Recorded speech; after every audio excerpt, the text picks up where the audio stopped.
Doctor Mohammad Shahbaz साहब, यही नुकता जो इन्होंने उठाया उसको मैंने कुछ इजाफा करके अब आपके सामने पेश करता हूँ। सर, बारिशें तकरीबन अब तो हर साल होना शुरू हो गई, बेमौसम की बारिश भी हो रही है, क्लाइमेट चेंज पे आपकी मेरी बहुत डिस्कशन हुई।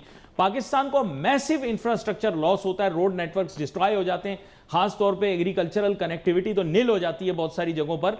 तो हमने उसके लिए क्या प्रोविजन की होती है, क्या हमारी प्लानिंग है कि हम अपने इंफ्रास्ट्रक्चर को इतने क्लाइमेट चेंज से बचा सकें? जी जी, प्लानिंग हमारी ये है कि मेरा नहीं ख्याल कि आज कल के जो सिचुएशन चल रही है बारिशों की उसकी वजह से कराची वालों को परेशान होना चाहिए, क्योंकि मेरे ख्याल में पूरा मुल्क ही कराची बना हुआ है। क्या इस्लामाबाद, क्या पिंडी, क्या लाहौर, क्या गुजरात, हर जगह आपको पानी ही पानी नजर आ रहा है।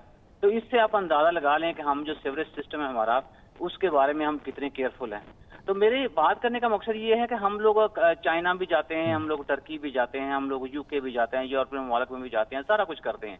और हम दीवारें चीन पे जाकर तस्वीरें भी बनवा के उनको हम पोस्ट भी करते हैं, क्योंकि हमारे पास यही काम रह गया। क्योंकि मुझे ऐसे ये लगता है कि हमारे जो सियासतदान हैं या हमारे जो पॉलिसी मेकर्स, उनको ऐसे लगता है जैसे पाकिस्तान के सारे मसाइल हल हो गए हैं, तो हम अब हमारे पास फ्री टाइम में हम तस्वीरें बनाएं। एक चीज। दूसरी बात ये है कि हम ये भी दावा करते नहीं थकते कि हमारी चाइना के साथ दोस्ती जो है वो कोमारिया से ऊंची और शहद से ज्यादा मीठी है। तो ये वही पुरानी बात मैं दोबारा आज फिर आपके प्रोग्राम में कर रहा हूँ कि यार कम से कम आप उनसे उनका जो सीवरेज सिस्टम है वो कॉपी ही कर लें। आप कोई एक्सपर्ट जो है वो इंग्लैंड से बुला लें, उससे ही कहें कि आप हमारा सीवरेज सिस्टम जिसको ठीक कर दें। कैसे आपने इंग्लैंड के अंदर जो है वो स्मोक जैसा मसला जो था उसको सीवरेज सिस्टम ठीक करने के बाद आपने उसको काबू किया, तो कैसे आपने क्लाइमेटिक चेंजेस जो हैं उसको आपने कंट्रोल किया। देखिए, मुल्क के अंदर इस वक्त जो मेरे ख्याल में सबसे ज्यादा अशद जरूरत है वो प्लांटेशन की है। हम ज्यादा से ज्यादा प्लांटेशन करें, हम ज्यादा से ज्यादा फॉरेस्ट जो है अपनी जमीन के ऊपर बनाएं, ताकि ये जो क्लाइमेटिक चेंज की जितनी तबाही हो रही है हमारी इकोनॉमी के अंदर, उससे हमें बचा जा सके। लेकिन जो आप कह लें कि मतभेड़ जो चल रही है ना, या इसको कह लें कि जो सूरत लग रही है असेंबली के अंदर, वो चाहे सेनेट हो, चाहे वो आपकी वफाकी असेंबली हो, चाहे सूबाई असेंबली हो, तो बस जब इनके अपने काम होते हैं उसमें देखिए रात रात बिल भी पास हो जाते हैं। अभी वफाकी वज़रा जो उनकी तनख्वाहों में इजाफा हुआ है, अभी जो सेनेट के मेंबरान उनकी तनख्वाहों में इजाफा हुआ है, अभी जो चेयरमैन थे सेनेट के उनकी तनख्वाहों में इजाफा हुआ है। क्या इतनी फिक्र के साथ कभी इन्होंने कोशिश की है, सॉरी टू से, कि आम आदमी जो है उसकी फलाह बहबूद के लिए भी हम एक ही दिन में कोई ऐसा बड़ा फैसला करें कि जिसकी वजह से मुल्क के अंदर हुकूमत की रेट भी नजर आए, जिसकी वजह से आम आदमी जो उसकी जिंदगी की तरह आसानी भी पैदा हो, जिसकी वजह से आम आदमी जो है वो महंगाई से बचे। खाली डॉक्यूमेंट्स में और खाली जो नंबर्स हैं उसके साथ प्ले करके या मैनिपुलेट करके आप कह रहे हैं जो मुल्क में महंगाई खत्म करना हमारी तरजीह है। गवर्नमेंट के मुताबिक पाकिस्तान के अंदर इस वक्त 4.46% महंगाई है। अभी पिछले हफ्ते जो शुगर का स्कैंडल शुरू हुआ है उसमें देखिए, जब शुगर की कीमतों में इजाफा होना शुरू हुआ, शुगर फी किलो उसकी कीमत 150 रुपए थी। अब गवर्नमेंट ने जब मिल्क मार्केट के साथ मिल के तो उसकी कीमत 165 रुपए फी किलो तय की। आज मुझे बताइए, ये जो मेरे कुलीग बैठे प्रोग्राम के अंदर, उनसे ही पूछिए, बल्कि आप भी बताइए कि अभी भी आपको कराची के अंदर या पाकिस्तान किसी भी शहर में आपको 165 रुपए चीनी मिल रही है? बिल्कुल नहीं मिल रही। और हमारे वफाकी वजीर जो है food and security Rana Tanveer साहब, वो कहते हैं जी रिटेल कीमत जो है चीनी की वो 172 और 175 तक होगी। तो मैं अगर आपको अपना तजिया बताऊं तो पाकिस्तान में अब चीनी जो है वो 185 रुपए फी किलो बिक रही है। तो कहाँ गई गवर्नमेंट की रेट, कहाँ गई गवर्नमेंट की तरजीहात? खाली बातें करने से लीजिए हम लगे हुए हैं, हम कर रहे हैं, हमारी तरजीह यही है। तरजीहात जो अली भाई हैं वो भी आपके सामने हैं। अगर हम हमारी तरजीहात में ये चीज शामिल होती तो हमें पता था, प्रेडिक्शन थी कि बारिशें होनी है, तो हम उससे पहले बारिशों से निपटने के लिए कोई इनकलाबी इकदाम उठाते। ये जरूरी था वही उठा लेते। कम से कम बारिशों से जो नुकसान हो रहा है मुल्क का वो तो बच जाता। हमारा आधा मुल्क जो खुशकसाली की वजह से तबाह हो रहा है, बाकी आधा मुल्क जो बारिशें आती है ये तबाही फैला देती हैं। तो ये हमारी तरजीहात हैं। स्टूडियो में हमारे साथ मौजूद शौकत जिलानी साहब, टेलीफोन लाइन के जरिए डॉक्टर मोहम्मद शहबाज साहब हमारे साथ हैं। डॉक्टर मोहम्मद शहबाज साहब, सीधा साधा सा सवाल, आप दूसरे ममालिक में घूमते फिरते भी रहते हैं, उनकी यूनिवर्सिटियों में पढ़ाते भी हैं, क्या उनका टैक्स निज़ाम आसान है? क्या वहाँ पर काम करना आसान है बनिस्बत पाकिस्तान, या पाकिस्तान में सारी आसानियाँ? लोग तो बोलते हैं पाकिस्तान में तो बहुत आसानियाँ हैं। जी जी, बात बिल्कुल आपकी ठीक है। पाकिस्तान में बहुत सारी आसानियां हैं, और जहां तक हम कंपैरिजन करते हैं बाकी ममालिक के साथ कि वहाँ पर टैक्स कलेक्शन सिस्टम जो है वो क्या है, और क्या उस टैक्स कलेक्शन से जो रेवेन्यू होता है उस अमाउंट को या उस रकम को आवाम की फलाह बहबूद के ऊपर खर्च किया जाता है कि नहीं किया जाता। सबसे पहली बात तो ये है कि वहाँ चीजें इतनी आसान हैं कि आम आदमी जो है वो भी सिस्टम के अंदर अपने आप को दाखिल करके चीजें जो है वो सबमिट कर सकता है, जो भी रिक्वायर्ड डॉक्यूमेंट हो। हमारे यहाँ चीजें जो हैं वो उलट हैं। मैं आपकी इसकी छोटी सी एग्जांपल, अभी आप ईज डूइंग बिजनेस आप उसकी बात जी कर रहे जी थे। जी, उसी की पिछले बात। सवा साल से मैं कि एनजीओ रजिस्टर करवाने की कोशिश कर रहा हूँ, पिछले सवा साल से। जी जी तो मेरा जो एक्सपीरियंस है वो ये कह रहा है कि एनजीओ जो है वो मैंने आम लोगों को फलाह बहबूद के लिए उस अदारे को मैंने बनाना है, मुल्क की खिदमत करनी है। अगर मेरे जैसे बंदे के साथ ये सलूक हो रहा है, तो जिस बंदे ने कारोबार नया ओपन करना है उसको पता नहीं कितनी सारी मुश्किलात जो हैं वो सहनी पड़ेंगी। तो ये कहाँ आपका इंडेक्स जो है, आप कहते हैं कि हम दुनिया के टॉप 10 में हैं, प्रैक्टिकल चीजें जो वो तो कुछ और हैं। दूसरे मालिक जो हैं उन्होंने इस ईज डूइंग जो आपका बिजनेस है वो वन विंडो ऑपरेशन कर दी है कि एक ही विंडो के ऊपर खड़े हों, वहीं आप ईमेल करें और ईमेल के थ्रू करें, ईमेल के थ्रू ही आपको सारी चीजें जो आपको मिल जाती हैं। पोर्टल्स तो हमने बहुत सारे बनाए हुए हैं, लेकिन बात यह है कि उन पोर्टल्स के ऊपर काम कितना हो रहा है, उन पोर्टल्स की इफेक्टिविटी कितनी है। अच्छा, उसके बाद आप आज इंफ्रास्ट्रक्चर की आप बात कर रहे थे। देखिए, मैं आपको छोटी सी बात बताऊं, अगर महंगाई की बात करते हैं तो उसमें आपको जब मैं आज से 3 साल पहले पाकिस्तान से गया था बाहर चाइना, पाकिस्तान में दूध जो 60 रुपए फी किलो था। आज दूध जो पाकिस्तान में देहात के अंदर 180 रुपए फी किलो है। और आज से 3 साल पहले जो पैकेट मैं दूध का चाइना से लेता था 29.9 युआन का, वो 3 साल बाद आज भी 29.9 युआन का मिलता है आपको। तो ये तरजीहात होती हैं जब आपने एक आम आदमी जो है उसको मद्देनजर रख के आप पॉलिसी बनाते हैं या एक आम आदमी को अपनी तरजीहात में शामिल करते हैं। हम खाली बातें करें और आपका अगर ये टैक्स सिस्टम इतना आसान होता तो मुझे बताइए कि आप कहते हैं जी हमारे पास 30 लाख पोटेंशियल टैक्स पेयर्स हैं, वो पोटेंशियल टैक्स पेयर जो उनको टैक्स नेट के अंदर किसने लेके आना है? वो गवर्नमेंट ने लेके आना है। और उसके लिए सबसे जरूरी जो है, जो करप्शन जैसा एलिमेंट है, उसके ऊपर काबू पाया जाए। हम बाहर जाते हैं, मुल्क से दूर जाते हैं, अपनी फैमिली से दूर जाते हैं, वहां बैठ के हम काम करते हैं, पाकिस्तान में रेमिटेंस भेजते हैं और हमें 6 जगह उसका जाके जवाब देना पड़ता है, तो ये पैसा कहाँ से आया, और एक ही सोर्स से पैसा आ रहा है, ठीक है। और हमारे जो मुख्तलिफ अदारे जो हैं वो हमें हरासा करने की कोशिश करते हैं कि ठीक है जी ऐसा करें कि आप हमारे साथ डील तय कर लें। अब डील किस चीज की तय करें भाई?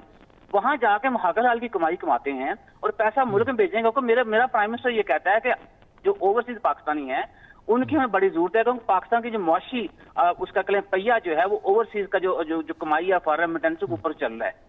तो हम एक तरह से मुल्क को चलाने की कोशिश करें और मुल्क के अंदर जो लोग बैठे हुए हैं वो उस मुल्क को चलाने में हमारी जो हेल्प है उसके सामने रोड़े अटकाते हैं। तो ये सबसे पहले जब मैंने बात हो सकी ना कि ये करप्शन जैसा एलिमेंट है, इसको काबू पाया जाए, उसके बाद बाकी चीजें जो है वो वन अप कर सकेंगे। अच्छा, एक काम करते हैं, ये आपने करप्शन वाली बात की, 1 मिनट इस पर बात करते हैं, फिर पावर सेक्टर पर बात करूंगा। शौकत जिलानी साहब, मुश्किल सवाल, इन्होंने कहा करप्शन मुल्क का एक बहुत मेजर इशू है। हम जब भी करप्शन के इशू को रेज करते हैं, मीडिया वाले, हुकूमत कहते हैं करप्शन सारी ममालिक में होगी। आई एम नॉट डिफेंडिंग कि भाई ऐसा नहीं होगा, लेकिन दूसरे ममालिक में भी क्या सही काम कराने के लिए रिश्वत देनी पड़ती है? ये यूरोपियाई ममालिक के अंदर आप रहते थे, यहाँ पर मतलब ID कार्ड, पासपोर्ट या इस तरह की चीज़ें बनवाने के लिए रिश्वत देनी पड़ती है, या अगर कोई और भी अपना काम करवाना उसके लिए रिश्वत देनी पड़ती है? खुल्लम खुल्ला अली भाई, तसव्वुर भी वहाँ पर देखें इस तरह का नहीं है। वजह ये कि हुकूमत ने सिस्टम बनाया हुआ है, पाकिस्तान में सिस्टम नहीं है, हर चीज़ है, लॉ है, हमारे यहाँ हर चीज़। जैसे ये वीडियो सोशल मीडिया पे चलती हैं, पाकिस्तान के अंदर ट्रैफिक पुलिस वाले पैसे ले रहे, वहाँ पर इस तरह आम होता है कि वीडियो चल रही है, वहाँ फलां रोक लिया, सवाल ही पैदा नहीं होता इस तरह के मामला। अच्छा, मैं एक चीज़ आपको और बताऊँ, देखिए एक यहाँ पर कहते हैं FBR है ना, इजी डूइंग FBR, कोई ऐसा एक मैं वो बना है सिस्टम, उसके अंदर सर देखें आपकी सुई भी FPCCI की तरह FBR पे अटकी हुई है। अच्छा, उसमें पता है क्या, एक चीज सबसे अहम तरीन है कि ग्राउंड रियलिटी को FBR को बुलाएं और आप बिजनेस कम्युनिटी के नुमाइंदों को, वो ये कहती है कि आप इनपुट ई-इनवाइसिंग करें। अच्छा, ई-इनवाइसिंग के अंदर आप जो ग्राउंड के ऊपर जाते हैं वहां तमाम लोग रजिस्टर्ड नहीं है जिनसे आप माल ले रहे हैं, कुछ लोग रजिस्टर्ड हैं, आप उनसे ले लेते हैं। देखिए, ये एक करियाने की दुकान है, उसके अंदर हर चीज की जरूरत पड़ती है। काफी सेक्टर के अंदर कुछ चीजें ऐसी हैं जो आपको इसकी पक्की इनवाइस से नहीं मिलती और आगे आपको वो सप्लाई भी करनी है, फैक्ट्री वाले को भी जरूरत है।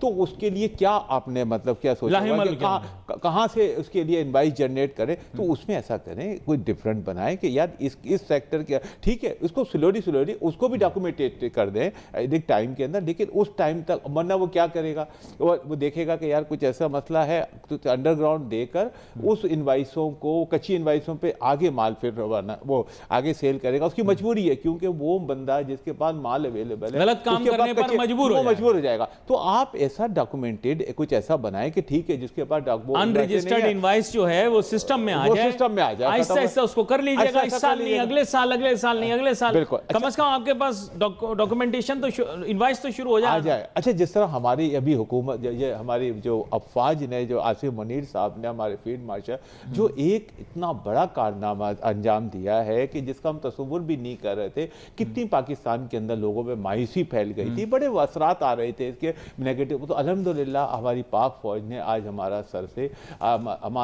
सर फखर से बुलंद कर दिया। तो इसी तरह हमें चाहिए कि उनकी तकलीद, उनकी मिसाल लेते हुए हम भी इसी तरह से ग्राउंड रियलिटी पे पाकिस्तान का इंफ्रास्ट्रक्चर को बुनियादी जंगी बुनियादों पे काम करें, उसका बिल्ड करें, और फिर आप देखें इंशाल्लाह जब रिनोवेशन हो जाती है आपकी होटल की, तो आप देखें वही कस्टमर जो आपसे मुंह फेर के जा रहा था वो आपके पास आएगा। आपको 12,000 का आपने रखा है लास्ट ईयर, अब आपने 14,000 का रखा है, इंशाल्लाह देखिए आपको 18,000 मिलेगा। आप कुछ करें तो सही, पॉजिटिव आप दिखाएं लोगों को, फिर आपको देखें। अब इसी तरह लोग वहां पर कितने नहीं, ये बड़ा मुश्किल सवाल देखें आपने पूछ लिया है कि आप लोगों को कुछ करके दिखाएं।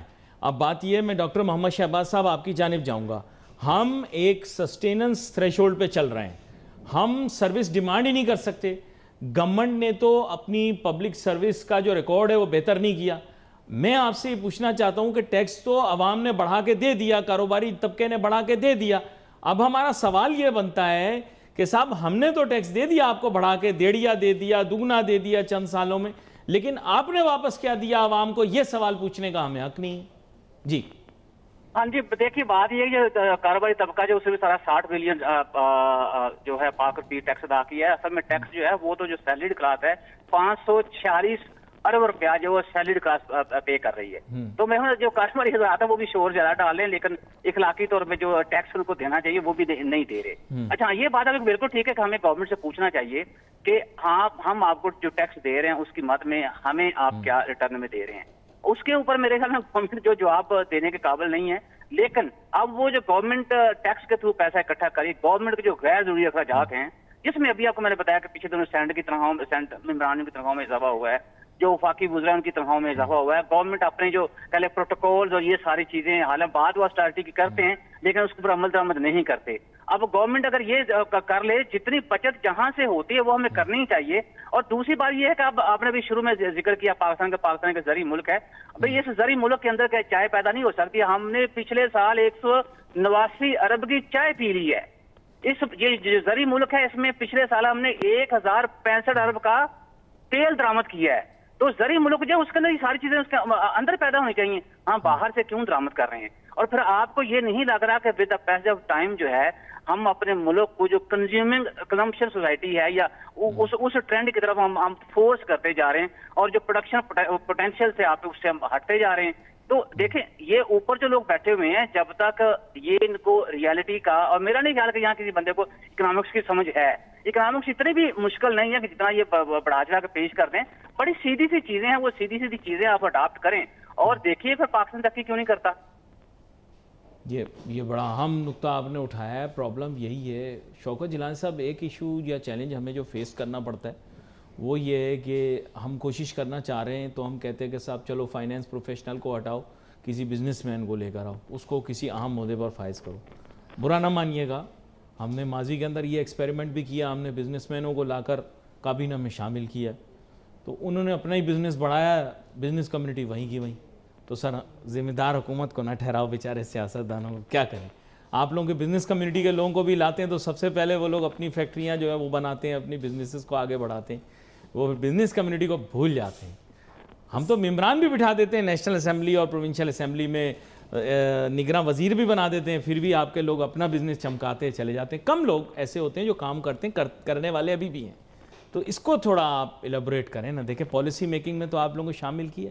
सर देखें, आप जो बात कर रहे हैं इंसान है, इंसान गलती का कहते हैं ना खता का पुतला है, उससे गलतियां होती हैं। ये नहीं कि आप एक गलती को एग्जाम्पल बना के, जिस तरह मैं अभी एक मिसाल दे रहा हूँ कि 37A(B) के अंदर उन्होंने ये कहा है कि यार एक सिविल केस है, जाहिर बात है अगर कोई बंदा गलती एक वन टाइम गलती करता है तो उसको बुला, अब आप इसको अरेस्ट करके जेल भेज दें, अरेस्ट कर लें, ताकि पता लगा उसका नाम भी क्रिमिनल के अंदर आ जाए। क्रिमिनल को दुनिया में ना कोई वीज़ा देता है, ना कोई अपने अंदर कोई आने देता है अपने कंट्री के अंदर, तो इसके वहाँ पे वो ब्लैक लिस्ट हो जाए। तो क्या एक ज़रा सी गलती के ऊपर उसको आपने क्रिमिनल एक्टिव, तो सर ऐसा नहीं होता, बल्कि सिविल में और एक क्रिमिनल में बहुत फ़र्क होना चाहिए। तो इसीलिए हर जगह देखें, हम कहते हैं कि ठीक है बिजनेसमैन कम्युनिटी के अंदर कुछ अच्छे बुरे लोग हैं, इसी तरह आपके अंदर भी है, मतलब गवर्नमेंट के अंदर भी होंगे। तो हर जगह चेक एंड बैलेंस है, मेरा मतलब है चेक एंड बैलेंस होना चाहिए और आप चेक एंड बैलेंस करें। अगर कोई ऐसे इश्यूज हैं तो हम आपके साथ उनके अगेंस्ट में जाएंगे जो गवर्नमेंट के लिए नुकसानदेह हैं या टैक्स भरने के अंदर उसको उनको रिकवरी नहीं हो रही, तो हम आपके साथ है। देखिए सर 14,000 इतना बड़ा एक टैक्स जनरेट इस बिजनेस कम्युनिटी से आपने लेना है ना, तो उसको कम से कम एज ए ऑब्जर्वर ऐसे अपनी हर पॉलिसी में शामिल रखें उनके नुमाइंदों को। अगर आपको ज़रा महसूस होता है या बिजनेस कम्युनिटी इतनी या बेवकूफ़ इतनी खामोश नहीं रहेगी, अगर उन्हें पता लगा कि ये इस तरह के मामलात हो रहे हैं, तो वो अपना फौरी तौर पे नुमाइंदा चेंज करेंगे, क्योंकि वो पाकिस्तान की बहुत बड़ी लार्ज स्केल के ऊपर बिजनेस कम्युनिटी है, उसकी नुमाइंदगी कर रहे हैं। और अल्हम्दुलिल्लाह हमारी जो लीडरशिप है बिजनेस कम्युनिटी के बहुत अच्छे और समझदार और सुलझे हुए लोगों पर है, वो हर लम्हे मॉनिटरिंग करेंगे। तो आप इतना बड़ा टैक्स जनरेट जहां से पूरा मुल्क चला रहे हैं, जनरेट कर रहे हैं, तो उनके ऊपर कुछ बिजनेस कम्युनिटी के चैम्बर फेडरेशन खास तौर से उन लोगों को ऑन बोर्ड लेके उनसे मशवरा करेंगे। उनके वो एक्सपर्ट हैं, क्योंकि ग्राउंड रियलिटी पर मैं तो उनको इनको कहूंगा कि वो सोल्जर हैं और वो मुल्क के लिए लड़ रहे हैं। कितने मतलब इस इंफ्रास्ट्रक्चर के अंदर, इस कॉस्ट डूइंग एक्सपेंसिव बिजनेस के अंदर वो तमाम फैक्ट्रियां चला रहे हैं, ये भी आप यकीन करें। वरना आप देखें 11% हाईएस्ट रेट है हमारे, और इलेक्ट्रिसिटी टैरिफ भी इतना हाई है, हमारा इलेक्ट्रिसिटी टैरिफ भी इतना हाई है। अच्छा, यहाँ पर मैं एक बहुत बड़े इंफ्रास्ट्रक्चर प्रोजेक्ट के बारे में बात करूंगा। आपको पता होगा डॉक्टर मोहम्मद शहबाज साहब के ब्रह्मपुत्रा दरिया जो है उसके ऊपर ऐसा सुना है कि चीन जो है वो दुनिया का सबसे बड़ा इंफ्रास्ट्रक्चर मंसूबा बना रहे हैं, डैम तैयार कर रहे हैं। हमारे यहाँ तो छोटा सा डैम तैयार करो तो किसी सूबे ने खड़े हो जाना है, कभी किसी सूबे ने खड़े हो जाना है, कभी किसी सियासतदान ने खड़े हो जाना है। तो चीन के अंदर भी क्या इसी तरह का माहौल है? सियासतदान आपस में लड़ाइयाँ कर रहे हैं, सड़कें बंद हो गई हैं कि डैम क्यों बन रहा है वहाँ पे दुनिया का सबसे बड़ा? जी नहीं जी, बिल्कुल कतई ऐसा नहीं है। जो चाइनीज अवाम है उनको इस चीज का इदराक है और शऊर भी है कि इकोनॉमिक डेवलपमेंट क्या चीज होती है। उनको पता है कि मिशत जो है वो क्या चीज है, उनको पता है इंटरनेशनल इकोनॉमी वो क्या चीज है। उनको ये भी पता है कि चाइना जो है ग्लोबल इकोनॉमी के अंदर जीडीपी का कितना कंट्रीब्यूट कर रहा है, या कार्बन मिशन में कितना कंट्रीब्यूट कर रहा है, या एनर्जी डिमांड जो उसमें कितना कंट्रीब्यूट कर रहा है। और उनको ये भी पता है कि चाइना जो है जो ग्रीन इनोवेशंस हैं एनर्जी सेक्टर के अंदर, उसके अंदर वो लीड भी कर रहा है। और ये 125 बिलियन US डॉलर की लागत से ये डैम जो है वो तामीर किया जाएगा। और ये मेरे ख्याल में थोड़ा सा अगर इसको देखा जाए तो इंडिया को शायद पता नहीं वो काबू करने की कोशिश करे, क्योंकि इंडिया हमें काबू करने की कोशिश कर रहा था। जी जी। तो इंटरनेशनल ट्रीटी जो है उसके अंदर तो ये चीज शामिल नहीं है कि जो पानी अगर फर्ज को हाइट से है तो वो हर मुल्क जहां जहां से पानी बह रहा है उसका हक होता है पानी का इस्तेमाल करे। लेकिन शायद पता नहीं वो जो जियो पॉलिटिक्स है उसके अंदर भी अब एग्रेसिवनेस आ गई है, तो शायद ममालिक जो है वो जो इंटरनेशनल ट्रीटीज थी उससे शायद पीछे हटते जा रहे हैं। तो इसलिए हर वो मुल्क जिसके पास जितनी पावर है मुआशी तौर पे वो अपने इस पावर को इस्तेमाल करने की कोशिश कर रहा है, उस इस्तेमाल से वो फायदा उठाने की पूरी कोशिश कर रहा है। जी, तो ये जो वैसे ही अपनी नॉलेज के लिए मैंने सुना है कि ये दुनिया के सबसे बड़े पानी के ज़ख़ीरे में भी शामिल होगा और बिजली भी पैदा करेगा, और उम्मीद और तवक्को ये भी है कि उस खित्ते में इन्फ्लुएंस भी उनका बढ़ेगा। वैसे भी ईस्टर्न चाइना के अंदर तरक्की की बहुत ज़्यादा ज़रूरत है, और कह रहे हैं कि अब ये जो डैम बनेगा ये जिस जगह बन रहा है इसको ये लोग जोड़ेंगे चेंगडू के साथ, और फिर रोड लिंक तैयार होगा वेस्ट और ईस्ट के दरमियान बहुत बड़े पैमाने पर। तो जो पहले इंडिजिनस तिब्बतन एरिया था वहाँ पर भी रोड लिंक्स और रोड इंफ्रास्ट्रक्चर बन रहा है। तो सर मैं जहन में ये सोच रहा था कि पाकिस्तान के अंदर तो आबादी वाले शहरों में सड़क नहीं बन रही। ये कराची का बता रहे थे, कराची की सड़कें ऐसी हैं यकीन करें अगर आपका कमर का दर्द हो तो यहाँ आके ठीक हो जाएगा झटकों से, और अगर सही होगी कमर तो खराब हो जाएगी। तो सर यहाँ पर सड़कें बन नहीं रही, वो चाइना वाले पता नहीं क्यों हिमालय के पहाड़ियों पे सड़कें बना रहे हैं। उनका मानसिक संतुलन, मेरा मतलब उनका दिमागी तवाजुन तो ठीक है बिल्कुल। जी अब मुझसे बात कर रहे हैं? जी जी, आप ही से पूछ रहा हूं मैं। चीन वाले जी, बिल्कुल उनका दिमागी तवाज़ुन ठीक है। आपसे मैंने कहा ना, उनको सारा शऊर है कि इकोनॉमिक्स क्या है और इकोनॉमिक्स की इंपॉर्टेंस क्या है, और उनको ये भी पता है, जैसे मैंने पहले आपसे बात की। तो वो इस तरह की जो एक्टिविटीज हैं, और बल्कि उससे पहले मैं एक बात करूंगा, मैंने जब भी किसी चाइनीज से बात की है ना, उसने हमेशा अपने आप को यूएसए के साथ ही कंपेयर किया है, उससे नीचे वो बात नहीं करते। हाँ। अब उनकी जो ज़हनी कैफियत है या उनका अंडरस्टैंडिंग का लेवल है, वो आप खुद समझें। हमारे यहाँ जो प्रॉब्लम ये है, जैसे मैंने पहले कहा ना, कि हमारी तरजीहात में ये चीजें शामिल ही नहीं, है। हम तो मिलाते हैं ममालिक से, युगांडा, हाँ, वो मतलब ऐसे अपने ममालिक लेवल से की बात है ना। मिलाते हैं। आप ज़ाम्बिया के साथ मिला रहे हैं अपने आप को, आप नाइजीरिया के साथ मिला रहे हैं अपने आप जी, को, जी। आप युगांडा के साथ मिला रहे हैं, क्योंकि हमारा लेवल ही अब ये रह गया है। और हम जब भी कभी कोई बात करेंगे जी, पाकिस्तान की सबसे बड़ी नहीं, मैं ऊंची हॉलैंड बिल्डिंग- से मिला। अच्छा जी, वो कितनी ऊंची बिल्डिंग है, वो पता चला जो 3 मंजिला थी, हमने 4 मंजिला बना ली है। अरे बाबा, जब आपने आगे बढ़ना है तो आपको हमेशा कामयाब ममालिक जो हैं उनको उनके साथ कंपेयर करना चाहिए, ताकि आपको पता चले कि हमने कोई बड़ा बड़ा गोल जो सेट किया है, तो हमने अपने डेस्टिनेशन के ऊपर पहुंचना है। वो मेहनत करनी बच्चा जो है ना, जो फेल हुआ क्लास में, पता है उसने क्या माँ बाप को जाके कहा? उसने कहा मैं 3rd आया हूं नीचे से।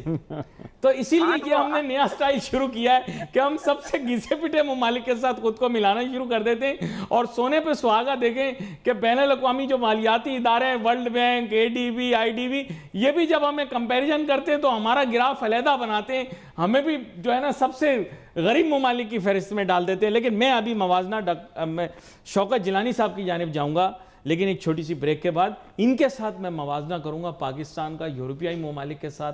मैं इनसे जानने की कोशिश करूंगा कि वहाँ पर भी जब टिप टिप बरसा पानी तो क्या वहाँ की सड़कें भी तबाह हो जाती हैं? क्या वहाँ पे जब टिप टिप बरसा पानी तो क्या वहाँ के पुल भी टूट जाते हैं? क्या वहाँ जब टिप टिप बरसा पानी तो बिजली का निज़ाम भी क्या वहाँ पर तबाह बर्बाद हो जाता है? क्या लोगों की आधी तनख्वाहें बिजली के बिल में चली जाती हैं? क्या वहाँ महंगाई का आलम यही है? क्या वहाँ इसी तरह के मामलात होते हैं जो पाकिस्तान वाले होंगे? माजरत के साथ मैं मुल्क को तरक्की याफ्ता ममालिक के साथ मिलाऊंगा, क्योंकि मैं हमेशा चाहता हूँ कि पाकिस्तान ममालिक की फहरिस्त में ऊपर रहे जो तरक्की याफ्ता हैं। मैं पाकिस्तान का मवाजना करूँगा तो दुनिया के तरक्की याफ्ता ममालिक के साथ करूँगा।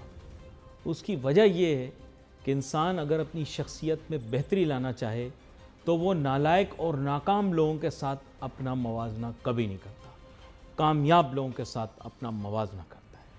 इसी तरह मैं भी इनसे ये जानना चाहूँगा शौकत जिलानी साहब से कि शौकत जिलानी साहब मुझे ये बताइए, यूरोपियाई ममालिक में जब जाते हैं, तरक्की याफ्ता ममालिक के अंदर जब जाते हैं, जैसे मैं आपको बताऊँ, मैं जब बरतानिया गया मैं हैरान रह गया।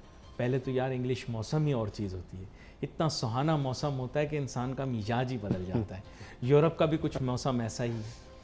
सड़कें यकीन करो ऐसी साफ़ और सुथरी कि बंदा उस पर खाना गिर जाए तो उठा के खा ले, इतनी साफ़ सड़कें। इलाकों की दूर दराज बयाबान, वहाँ पर भी आप जाएंगे तो सड़कें साफ, सफाई का मेयार आला मेयार। बिजली कभी जाए, ये वहाँ पर बिजली जाने का मकसद ये होता है कि कोई बहुत बड़ा तूफ़ान, सैलाब या कुदरती आफात कोई आ गए हो, वरना वहाँ बिजली नहीं जाती। गैस वहाँ पर इन्होंने बताया माइनस टेम्परेचर होता है। नाजरीन, गैस बंद हो जाए तो आप समझें कि घर के अंदर फिर आप तो फ्रीज़ हो जाएंगे। तो शौकत जिलानी साहब, उनमें क्या ऐसी ख़ास चीज़ है, वो भी तो हमारे जैसे इंसान हैं, कि उन्होंने पब्लिक सर्विसेज का मेयार यहाँ रखा हुआ। मेरा सवाल ये, वो हमारी तरह के इंसान है या नहीं? वो हमसे कोई बहुत अच्छे इंसान? सर देखिए, इंसान अशरफुल मखलूक़ात है, हम में और किसी इंसान में फ़र्क नहीं है। सिर्फ मसला है कि हमारे यहाँ उनके यहाँ सिर्फ सिस्टम की कमी है सर। अगर देखें जो जिस तरह वो खाते पीते रंग नस्ल हमारी, जब मैं वहाँ पर था तो मैंने सबसे इजी बिजनेस को मैंने देखा, सब कहीं कहीं थोड़ा बहुत कुछ 19-20 कोशिश की कि यार ऐसे नहीं ऐसे चल रहे, तो पता लगा कि ये सिस्टम को अगर आपने फॉलो नहीं किया तो फिर गेट आउट फ्रॉम देयर, और आपको जो प्लेंटी होगी कतार में खड़ा होना तो वो चाहे वहाँ का। एक दफ़ा हमारे साथ मेयर सफ़र कर रहा था तो वो भी ट्रेन का जो नंबर था उसके पास, उसी पे जाके बैठा। हमारी यकीन करें नाजरीन, ये लोग तरक्की याफ्ता मुल्क के लोग जो है ना, कतार कभी नहीं तोड़ते।